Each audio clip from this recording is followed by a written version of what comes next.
Mga kapulpog, ito po yung reaction video ko tungkol dun sa nag-viral na video ni Boy Easy Garage.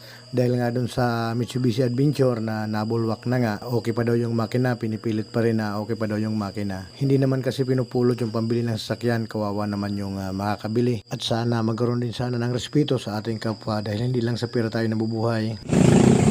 Magandang araw mga kapulpog. Napanood ko yung video ni Boy Easy Garage. Ngayon, tungkol dun sa adventure na binibinta niya, yung binili nung dayo rin na bumili sa kanya, tapos yung pinapaya yung veteranong mekaniko. Boss, talagang tatalsik ka pag nireview. Ha? So, parehas yung makina nito. Adventure na di gasolina. Itong unit ay sa pinsan ko, ayan o. Yung vlogger din natin na pinsan ko, si Boss G. Tsaka ito si Primo Rocky. Ito nga mga kapulpog, wala ring thermostat ito. Ganito yung makina na wala pang tama yung cylinder head gasket. Sige, start mo, Prime. Yan o. Walang bulwak yan. Tapos kahit i-rev mo yan, yan o. Yan o. Talagyan pa natin ng tubig para mapuno. Meron ako.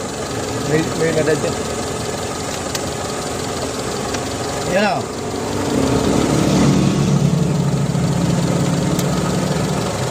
Tubig lang ang nakalagay dito. Tingnan natin kung babubbles yan or nananas tubig yan.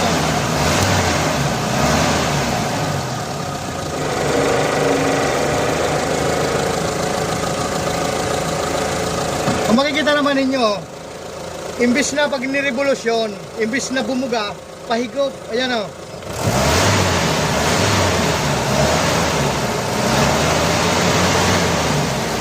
Oh.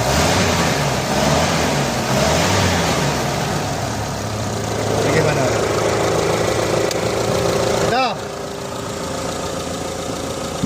Ito yung matino o maayos yung cylinder head gasket. Walang problema yung makina.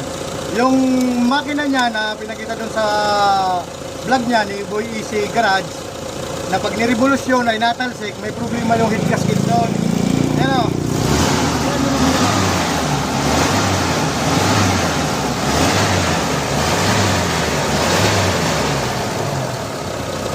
Ito yung walang problema yung head gasket. Ganito dapat, hindi yung nabuga pataas. Yan. Yun sana. Huwag sana nating ipapahiya yung kapwa natin mekaniko.